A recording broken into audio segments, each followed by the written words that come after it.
Howdy, everyone. It's me, Merica. It seems really popular nowadays for those abroad, as per usual, and now those at home, also historically as per usual, to speak unkind words in our general direction. So, why all the hate?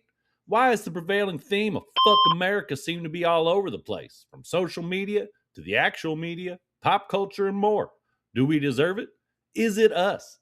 Well, the answer is unfortunately more complex than. You can hate us because they hate Stop us. saying that. So let's see if we can find out where the hate train began. But to understand that, let's do an abridged history of me, America, also us.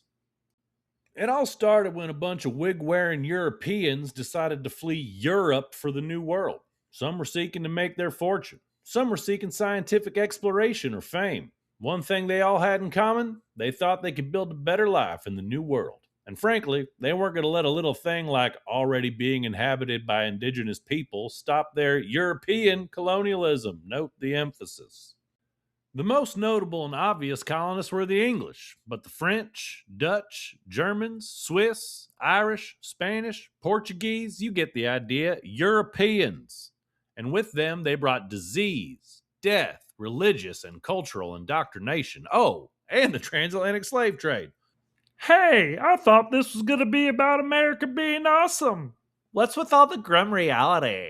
Are you just going to throw shade at Europe this whole time? Euro trash. I like that. It is indeed a garbage continent.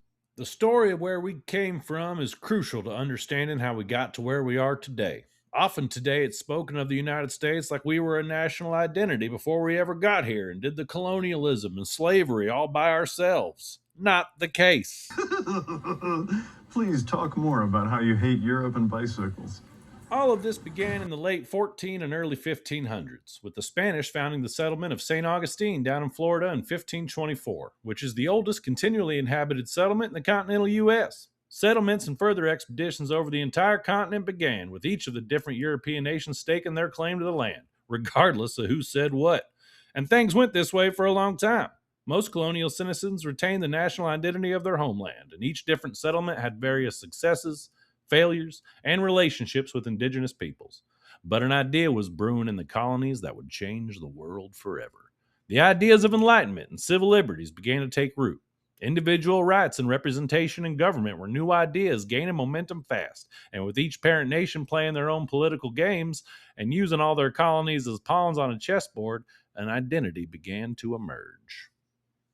By 1754, the major players in the New World were the English and the French, with most of the other nations' territory being bought or forced out.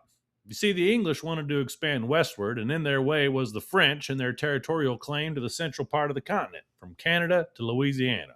This conflict was known as the French and Indian War, or the 7 Years' War, and was fought over several continents, from Americas to Asia. In North America, native tribes took sides, some with the French to stop the English expanding west, and some sided with the English to stop them from being assimilated. You see, the French were wanting to phase out native culture and traditions and replace them with their own, and the English promised autonomy. Meanwhile, American colonial citizens would be forced to take part in a war for either side. After the English won and both parties signed the Treaty of Paris in 1763, effectively giving control of the New World to England, all was well within the British Empire. Except it wasn't. The war had forced the colonials and native tribes into more conflict with each other, and the colonies still had no representation, and now with the English, the sole heir to the New World, the emerging identity of the colonies finally had somebody to blame. After some exploitive taxes and the murder of some citizens, the conversation of governing ourselves became a hot topic, even though discussing that topic was considered treason against the crown. Punishment? For speech? That seems unacceptable.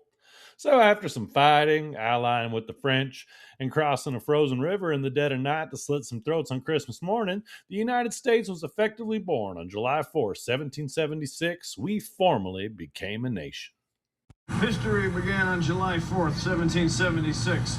Everything before that was a mistake. Okay, so now we can stop entirely blaming the Europeans for everything. From this point on, we gotta own it. The good, the bad, and the oh so ugly. Just putting it out there, you guys started it. Anyhow, some 20 years later, the French would ask the United States for help in their current war against England, to which President George Washington said, "No, sir, the United States is done with Europe's wars." This set a precedent in the nation for a more isolationist policy. You see, Washington wanted us to focus on more internal issues and growth and declared neutrality in the involvement in European affairs because, well, y'all were always at war with each other. This would lead to the development of the Monroe Doctrine, which became official foreign policy in the U.S.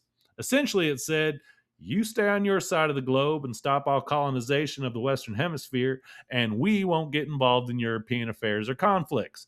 And this worked pretty well for about 90 years or so. Then Europe fell into war again, and boy, was this a big one.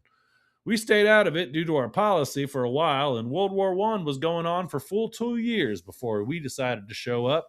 You see, both sides were pretty much stuck in a brutal standstill, killed tens of thousands of people on battlefields stretching for miles. So, what ended the United States neutrality? The Germans. You see, Germany was pretty much allied with or had control over the whole of Europe, except for France and England, and they were really suffering. And so were our trade and investments we had made into those countries.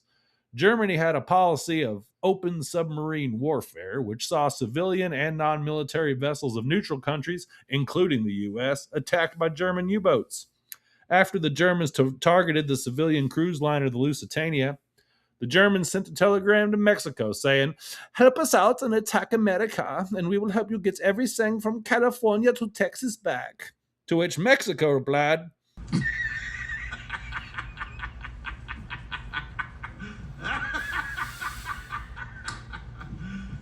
You serious? we declared war on Germany in 1917, and 1 year later, at the cost of over 100,000 U.S. troops, the stalemate was over and the war was won. And there was much rejoicing.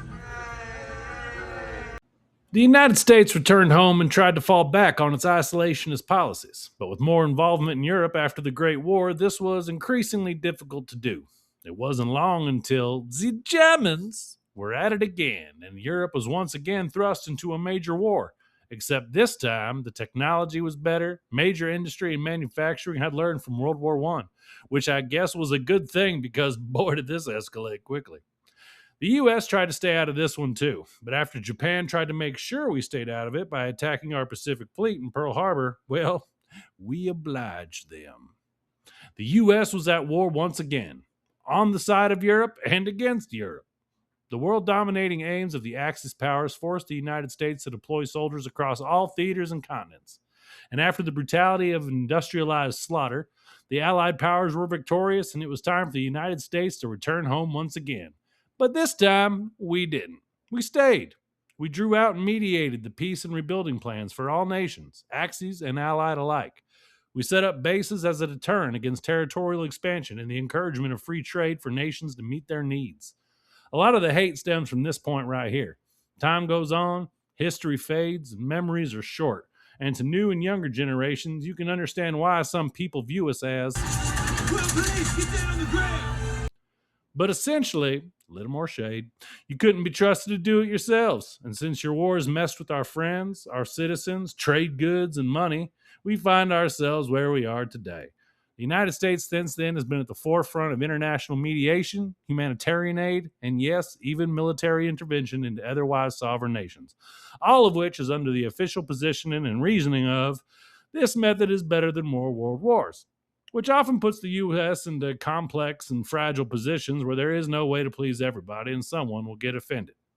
Now, obviously, this is an abridged history. There are complex details and contributions and all the fun stuff that makes history interesting. We're just summing it up here. This channel is hoping to bring more unity and less hate and show our fellow Americans, as well as all the haters being fashionable overseas, that our history is short, but full of inspiration and many reasons to be proud. But we won't shy away from reality either. Governments can be corrupt. People can be misled. Morals and values evolve and change, and old wounds and ancient feuds die. And only through the analysis of time can we get a better appreciation of events and the mistakes we made. Governments are not always their people, and being a patriot means supporting your country and its people all the time, and the government when it deserves it. It is patriotic to criticize and hold your country accountable and to want it to be better. So tell me, what do you guys want to see? Any topics that you want to see me cover that you think makes America awesome?